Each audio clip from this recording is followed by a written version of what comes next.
A major ruling against both P. Diddy and Jay-Z, as a judge rules a rape accuser can remain anonymous, at least for now.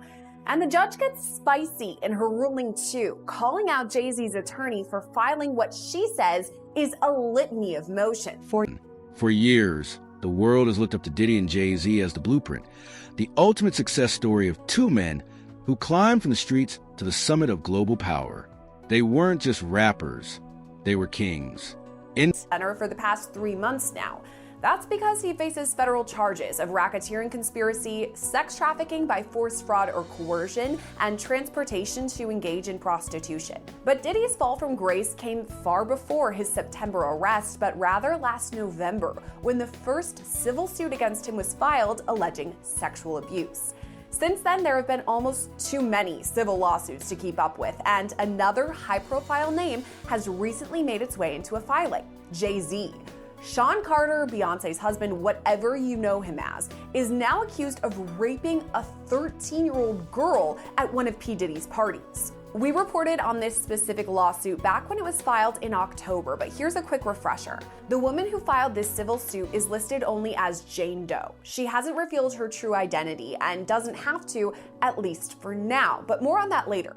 Now, Jane Doe says she met Diddy's limo driver outside the MTV Video Music Awards in September 2000. He told her, quote, "Combs liked younger girls and said she'll fit what Diddy was looking for, not allowing her into the awards, but inviting her to an after party." Later that night, the driver brought her to a large white house that was behind a gated fence, and inside, she saw multiple celebrities she recognized, and of course, P. Diddy.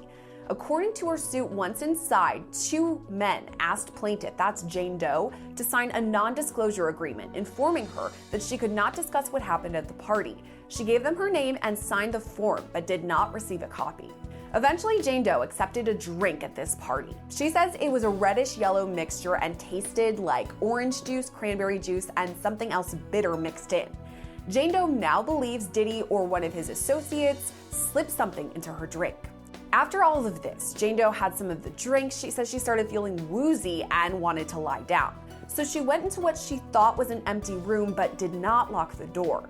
The next part is a direct quote from Jane Doe's lawsuit, and it's pretty disturbing. Quote, "Soon after, Combs, along with a male and female celebrity, entered the room. Combs aggressively rumblings that celebrity B is actually Jennifer Lopez, who was Diddy's girlfriend at the time, but that has not been confirmed. What has been confirmed, though, at least according to Jane Doe, is that celebrity A is Jay-Z.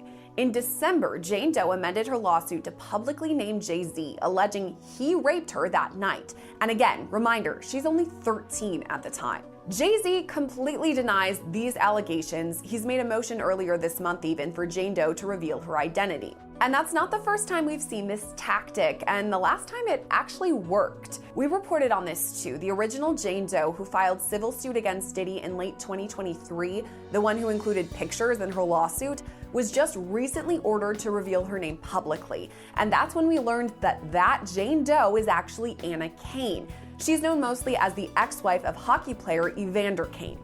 So following this same pattern, Jay-Z's team filed a motion demanding Jane Doe make her name public. Here's what his team wrote.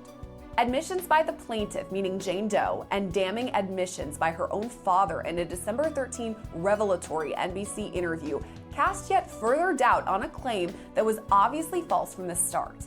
The timeline, location, and occurrence of events alleged in plaintiff's complaint are rendered impossible by these admissions. She claims her father picked her up after the assault, and this next part they mean to write, he took a 5-hour trip. She claims she spoke with musician Benji Madden that night. He was not even in New York. She claims the assault took place at an after party hosted in a private residence. Photos show Mr. Carter at an after. Visionaries, the faces of ambition, luxury, and legacy. But behind that polished image, behind the music, the brands, the billion-dollar headlines, there's a darker story that's finally coming to light. The untold truth about Diddy and Jay-Z. Their disturbing secrets, hidden ties, and the web of power they've carefully built in the shadows is finally starting to unravel. This isn't just about fame. This isn't just about money. This is about manipulation, silence, and control. A world of secrets that was never meant to be exposed. From the outside, Diddy and Jay-Z looked unstoppable. They played the game perfectly. Two giants who turned hustle into empire. But insiders say there's always been something off about their partnership, something deeper than friendship, more complex than rivalry. And now, whispers from behind the scenes are painting a picture far darker than anyone imagined. It starts with power and how both men learned early that power in the music industry wasn't just about talent. It was about leverage, about knowing who owed who and who could be silenced. Did he learn at first party at a nightclub? After party at a nightclub. When pressed by NBC, plaintiff was forced to admit, "I've made some mistakes. I may have made a mistake in identifying. Not all faces there are as clear, and even that she was guessing about key details, including the time it took to reach the venue. What is more, she admits she does not have a single corroborating witness over the last 24 years. In this motion, Jay-Z's team calls for an immediate preservation order, suggesting that Tony Busby, Jane Doe's attorney, could destroy key evidence in the case. The filing even says there's a substantial risk that this may happen. So Jay-Z wants this preservation order, but if not that, he wants the lawsuit completely thrown out and dismissed. But the judge wasn't going for it. This is the spicy part of the motion we mentioned earlier. To start, she broke down the criteria for keeping a plaintiff's name out of a lawsuit, saying there are several key factors in play in Jane Doe's case. One, whether the litigation involves matters that are highly sensitive and of a personal nature. Two, whether identification poses a risk of retaliatory physical or mental harm to the party seeking to proceed anonymously, or even more critically, to innocent non-parties. Another risk, whether the plaintiff is particularly vulnerable to the possible harms of disclosure, particularly in light of her age, and whether the plaintiff's identity has thus far been kept confidential. Now, the motion lays out the pros and cons of keeping Jane Doe's name quiet. The judge notes, most importantly, plaintiff's continued anonymity may cause prejudice to defendants, making it more difficult for them to collect the facts necessary to mount a defense and, as appropriate, challenge plaintiff's credibility. But she says, nevertheless, at this exceedingly early stage in this case, the factors counseling against disclosure outweigh those that counsel in favor. So the judge granted Jane Doe's motion to remain anonymous, at least for now. She does note, though, that the court intends to revisit this decision at a future date. After all this, the judge addresses Jay-Z's prior motion and basically calls out his defense team. She says they have, quote, submitted a litany of letters and motions attempting to impugn the character of plaintiff's lawyer, many of them expounding on the purported urgency of this case. This next part is extra fiery. Quote, Carter's lawyers' relentless filing of combative motions containing inflammatory language and ad hominem attacks is inappropriate, a waste of judicial resources and a tactic unlikely to benefit his clients. The court will not fast-track the judicial process merely because counsel demands it. So we've gone through the motion and the ruling on paper, but what does all of that really mean? So we're joined now by criminal defense attorney Adam Conta to take a closer look at the judge's ruling. Now, Adam, is this a win for Jane Doe, do you think, to remain anonymous? Yeah, it's a win for Jane Doe, certainly, but it's like a short win. It's really much more of a loss for the legal team of Jay-Z and Diddy. Why would you say that? Because the judge was kind of harsh to Jay-Z and Diddy in her response?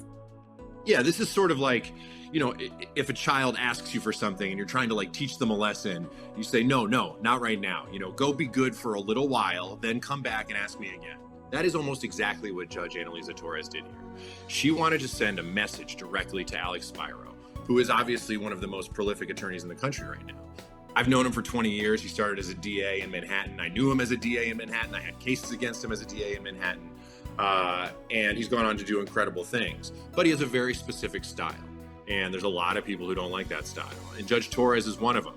He's now twice kind of taken the reins and tried to take control of the narrative of cases by putting on sort of these preemptive press conferences. He did it with Mayor Adams, and he did it now with Jay-Z, where he goes to the press and essentially puts on a PowerPoint and says, hey, this is why I think this case is garbage.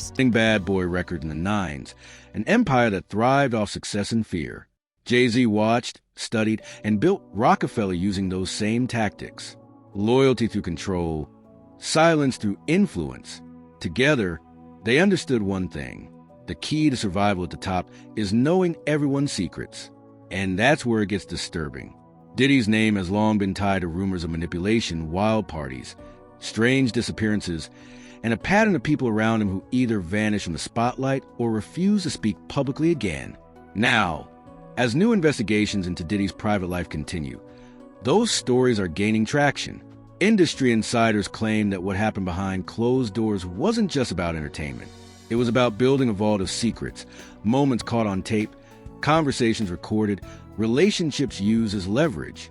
And according to those same sources, Jay-Z wasn't just aware, he was part of the same world. The connection between Diddy and Jay-Z has always been deeper than most realize. They moved in the same circles, shared the same investors. I'm listed only as a well-known woman lived. Combs was dating Jennifer Lopez at the time. She is not named in the lawsuit. The woman claims in the suit that Combs told her she should get in his car and that the two men who worked with him were there. She claims she was reluctant, but eventually got in, but the car didn't go to her home. She said she was offered a drink to calm her nerves, but it made her groggy. The suit claims she was sexually assaulted and taken home and left in the lobby of her building. Sean Combs' lawyers are denying the latest claims, as they have denied the claims in many other civil lawsuits. They said, no matter how many lawsuits are filed, it won't change the fact that Mr. Combs has never sexually assaulted or sex trafficked anyone, man or woman, adult or minor.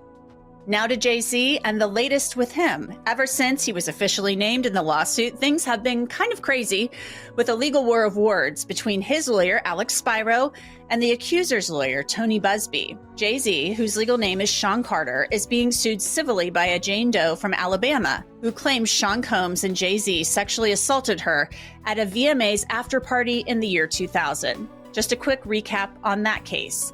The woman said she went to Radio City Music Hall because the MTV Video Music Awards were taking place there. Inside, it was a big night for Sean Combs' then-girlfriend, Jennifer Lopez, who won the VMA for Best Dance Music Video. The accuser was 13 at the time. She said she didn't have a ticket, so she hung out outside of Radio City Music Hall with limo drivers. One convinced her to go to a house for an after-party. The woman said a lot of celebrities were at this house and that she drank something that made her feel woozy, and she found a bedroom where she laid down. The suit states, soon after, Combs entered the room along with defendant Carter and a female celebrity, Celebrity B. Plaintiff immediately recognized all three celebrities. Combs aggressively approached plaintiff with a crazed look in his eyes, grabbed her and said, "You are ready to party." Combs then threw plaintiff toward a wall, causing plaintiff to fall. Plaintiff got up and stumbled, at which point Combs grabbed her again and threw her on the bed. At that point, Carter began removing plaintiff's clothes as she grew more and more disoriented. Plaintiff was held down by Carter as he vaginally raped her, while Combs and Celebrity B watched. After Carter finished, he stepped back toward the wall. Combs then stepped forward and vaginally raped plaintiff while Carter and Celebrity B watched. Combs then knocked plaintiff down and attempted to force plaintiff to perform oral sex on him. She fought back, standing up quickly and punching out at the same time, hitting Combs in the neck. Taken aback, Combs stopped his attempt. Now, Jay-Z has vehemently denied these allegations, and since the suit was filed, there have been inconsistencies that have emerged in the woman's story, including the fact that she claimed her dad picked her up that night, but he told NBC News he doesn't remember doing that and it would have taken him hours to drive to pick her up. And the woman claims she talked to Benji Madden at the party, but he was on tour in the Midwest at the time. Well, an old friend of Jay-Z's, who has a complicated past with him, is now coming to his defense. Rapper Beanie Sigel says the woman should have to reveal her name. Right now, a judge is allowing her to remain anonymous. Sigel and Jay-Z were both artists on Rockefeller Records back in the early aughts. Jay-Z was a partial owner of that label. The two had a falling out. Then Sigel recorded a diss track about Jay-Z in 2009, but the two have since smoothed things over. Now Sigel has spoken out about the lawsuit where Jay-Z is being sued along with Sean Combs by that woman identified right now only as Jane Doe. She claims Jay-Z and Sean Combs raped her at that VMA party back in 2000. Well, Sigel talked about the claim on the Art of Dialogue YouTube channel recently. You got people like me. Used the same playbook. They knew the power of information and the fear it could create behind every public smile and every lavish party. There were whispers of what really went on. The cameras, the threats, the quiet deals that kept people loyal. People who were once close to them say that both men learned how to manipulate the industry's power structure. Diddy would host exclusive invite-only events, gatherings that became infamous for their secrecy and excess. But what wasn't known was how those nights often ended with Diddy allegedly holding compromising material on his guests, ensuring that everyone who attended would think twice before crossing him. Jay-Z, according to some, learned from that playbook. He built alliances with politicians, business mogul, and global brands, not to grow his empire, but to protect it. But what's surfacing now threatens to expose everything. The lawsuits, the investigations, the witnesses who are suddenly ready to talk. All of it points toward a hidden network of influence. Just an interesting response, considering Jay-Z and Shaq have been photographed together through the years. But I guess what I'll say is just a lighter moment in what is a very, very serious and deeply disturbing set of allegations. Now, while that wasn't really specific what to make of that reaction, I will say who did get into specifics. Charlemagne. So he hosts The Breakfast Club, and he says the following: "Good for Hov. I'm glad Jay-Z responded just like that because this has been going on for too long. It is a grift. These accusers go to these lawyers with all these salacious claims. The lawyer will put more sauce on the salacious claims. They reach out to your team, say if you don't settle with us, we're going to go public with these claims. They'll tell you they're going to hold a press conference. We're going to do interviews. And a lot of people settle because they don't want the bad press. And most people settle. You'd be surprised how many people settle. The court of public opinion makes everybody guilty, so it makes a lot of people settle. And Hov said, kiss my A, I'm not settling, and I don't blame him." And then he went on to say, "At some point, this litigious blackmailing and extortion has to stop." And he also added, what you hear is this, right? You hear the initial accusation, but you don't ever see when the case gets dropped. You don't see when the case actually gets dismissed. That is a really interesting reaction. I mean, seemingly, he's not believing Jane Doe's claims, or Tony Busby, at least as of now. And seemingly, he is praising Jay-Z and his lawyers' aggressive strategy. We've talked about this before. Jay-Z knew this lawsuit was going to be filed. He had that response prepared. He and his attorney have been actively fighting since this case got filed to get the case dismissed. And they've been arguing that Jane Doe should have to reveal herself. And to not do so is procedurally improper. They have even said the case should be thrown out. They've gone on the offensive, calling Busby's actions extortion and blackmail, criticizing him for sending a demand letter prior to him being named in the lawsuit. And apparently Jay-Z filed his own lawsuit against Tony Busby, accusing him of extortion and intentional infliction of emotional distress. Now, some would say that Busby didn't do anything wrong, that a demand letter is very standard practice. You send the demand letter to try to settle the case or go to mediation. That is standard practice. But if Jay-Z is saying these claims against him are false, and this was just an attempt to settle so he wouldn't be exposed, this isn't right, he says, and he's fighting it. I will say it'll be interesting to see if more lawsuits come out against Jay-Z, because I will say in his lawsuit against Tony Busby, he seems to indicate that Busby has accused him of misconduct, not just with respect to this Jane Doe, but at least one other person. And if he gets hit with more lawsuits, lawsuit after lawsuit after lawsuit, more allegations, things could change. Public perception could change. And you have to think about what happened with Sean Combs, right? He settles with Cassandra Ventura in her sexual assault lawsuit back in November of 2023, but the day after she files it, after we've all seen the allegations of rape, domestic violence, sex trafficking, then he settles. So what happens? The floodgates open. Combs is hit with lawsuit after lawsuit after lawsuit. He was just hit with 3 more lawsuits being brought by unidentified men. And it sure didn't help him that the 2016 video of him purportedly beating Cassandra Ventura in a hotel hallway was released by CNN because it gave more validity to the claims against him. And look, there are those who are praising Jay-Z's strategy because this is the first accusation. He's never been accused of this in the past, as far as my understanding is. And if he can convince... That connects both men in ways the public never knew, and it's not just about their businesses. It's about what they allegedly covered up together. Several sources have claimed that Jay-Z helped Diddy during critical moments of controversy, moments when evidence, testimonies, or lawsuits could have brought his career down years ago. In exchange, Diddy reportedly gave Jay-Z access to deals, contacts, and partnerships that catapulted him into billionaire status. It was a trade, silence for power, loyalty for protection. And when you look closely, the timeline lines up almost too perfectly. Whenever Diddy faced backlash, legal issues, violence, or accusations, Jay-Z was suddenly rising, seemingly untouched. When Jay-Z faced criticism, Diddy's name was suddenly back in headlines, taking the focus away.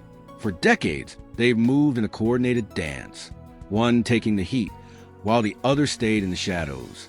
Now, as Diddy's empire collapses under the weight of federal investigations, lawsuits, and shocking new revelations, people are starting to ask, how much does Jay-Z really know? Convince the court that Jane Doe has to reveal her identity, then that may cause her to abandon this lawsuit because she may not want to proceed in a very public lawsuit with so much sensitive details that for the whole world to know who she is. That could be a major win for Jay-Z. But the other way of looking at it is, besides the fact that if other lawsuits come out, that might change the scenario, Busby has said that Jay-Z and his lawyers are not doing the right thing, that their tactics of filing a lawsuit against him, accusing him of pressuring a different woman to alter her own sexual assault story when she reported her claims to Busby. Yeah, there was that allegation too, that she felt pressured by his firm to change her story. He's saying, Busby, all of this, he's saying that what Jay-Z and his lawyers are doing is potentially illegal and even defamatory. So you have two sides here, two sides of this. I will say, though, based on the trajectory of other Sean Combs cases, there is a chance Jane Doe, here the person suing Jay-Z, will have to reveal her identity in the civil lawsuit. I've talked about this before, but there is an argument that has worked in Sean Combs cases. Look at the Anna Cain situation, where Jay-Z would have a right to know who his accuser is, challenge her. She brought this lawsuit, after all. This is different from a criminal case where Jane or John Doe are being called as prosecution witnesses. It's not their case. They didn't necessarily choose to bring the prosecution's case, but they're called as witnesses. They may have more grounds to say, I don't want to be identified, government, this is your case. Whereas here, do they have a right to remain anonymous when they are voluntarily filing a lawsuit against a very high-profile individual like a Sean Combs or a Jay-Z? So anyway, bottom line, something to think about in context with Charlamagne's comments. But let's talk about comedian Andrew Schultz. He spoke about Jay-Z's situation on his Flagrant podcast, and he was asked, do you think the Jay-Z thing just gets thrown out? To which he responded, yeah, he's innocent. Now, when he said it, I couldn't tell if he's just joking around or he's being serious, but he did say that Jane Doe's account was, quote, wonky, and this happened how many years ago? And then he also said, I don't know, bro. But he did also say, I hate that allegations can automatically incriminate people. So kind of similar to Charlamagne, but you get a sense of where they both kind of stand in the early stages of this case. And by the way, if evidence should come out in this case that further supports Jane Doe's claims, I'm not necessarily saying a video like the 2016 video, but if something should come out that supports her claims, public opinion, that may change too. Celebrity reactions, that may change too. But while their statements are, kind of clear, I will say someone else responded to the Jay-Z lawsuit. And this was not only not entirely clear, I wasn't sure exactly what to make of it. I'm talking about rapper Meek Mill. Now, we'll get into what he said, but his name has been circulating a lot, mostly online, due to his reported connection to Sean Combs. His name has come up a lot in the past year. There was speculation that he was mentioned in one of the sexual assault lawsuits filed against Combs. This was the one filed by Combs' former producer, Rodney Little Rod Jones, who sued Sean Combs for sexual assault and sex trafficking. And in that lawsuit, Jones alleges that Combs admitted to him that he engaged in sexual intercourse with a, quote, unidentified Philadelphia rapper who dated Nicki Minaj. There are those who have speculated online that that is Meek Mill. At the time, Meek Mill posted on X, "One love to the gay people," but then talked about in graphic detail how much he loves women, particularly how much he loves a certain body part of, or a certain part of the female anatomy. But now, in the wake of Jay-Z being named in the lawsuit, Meek Mill, who has collaborated and partnered with Jay-Z in the past, like on Get Rich, Smile Now, Don't Believe in Dreams, he seemed to address Jay-Z's legal issue because he wrote the... Some believe that Jay-Z has spent the last few months quietly distancing himself, preparing for what's coming. He's been unusually quiet, keeping out of the spotlight. And insiders claim that his legal team has been reviewing old business records, especially any that trace back to Diddy. But others say it's too late, that the two are tied together by years of hidden dealings and shared secrets that can't be erased. What's most chilling are the new reports claiming that certain tapes allegedly recorded at Diddy's private gatherings, contain moments involving some of the industry's most powerful figures, people who were never supposed to be exposed. And while no one's saying exactly what's on them, whispers suggest that they could destroy reputations and reveal just how deep this web of corruption goes. And if Jay-Z appears on any of that footage, or if his name appears in those files, the fallout would be catastrophic, because Jay-Z has built his image around intelligence, business mastery, and control. He's the calm strategist, the mogul who outsmarted the system. But behind the scenes, sources say he may have benefited from Diddy's chaos, using the distraction to expand his empire, while quietly protecting the same network that's now falling apart. This is a part of the story that no one in the industry wants to talk about. The dark ties that connect these two powerful men. For years, they've shaped the sound, style, and business of hip-hop. But now, people are wondering if they also shaped the silence. One former associate described it perfectly. You couldn't say no to them. Not Diddy, not Jay-Z. They had eyes everywhere. If you said the wrong thing, your career was over. And now, as Diddy's empire burns, that fear is fading. And people are starting to talk. More and more former insiders are coming forward claiming they witnessed disturbing things. Stories of control, threats, manipulation, and worse. Stories that connect back not just to Diddy, but to Jay-Z's world as well. The hidden side of Roc Nation. The closed-door meetings. The deals that didn't make sense unless she knew what was really being traded. And it all leads to one chilling question. How much of their success was built on talent, and how much was built on fear? What's happening right now feels like the unraveling of something much bigger than just Diddy's downfall. Because when one link in a powerful chain breaks, the rest can't stay hidden for long. And if the people who once protected Diddy decide to save themselves, if they start naming names, Jay-Z's entire empire could be pulled into the storm. Behind the private jets, the billion-dollar brands, and the endless luxury is a truth that's much darker than anyone imagined. The image of two kings ruling over hip-hop is cracking, revealing the shadow network that made it all possible. Because when you peel back the layers, when you look past the awards and the fame, you start to see what's really been happening behind the curtain. Two powerful men bound by secrets too dangerous to tell. The untold truth about Diddy and Jay-Z isn't just about friendship or betrayal.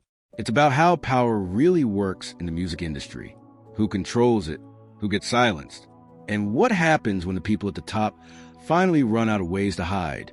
And as the investigations continue and the whispers turn into headlines, one thing is becoming impossible to deny. The empire they built wasn't just based on business genius. It was built on darkness. And that darkness is finally catching up.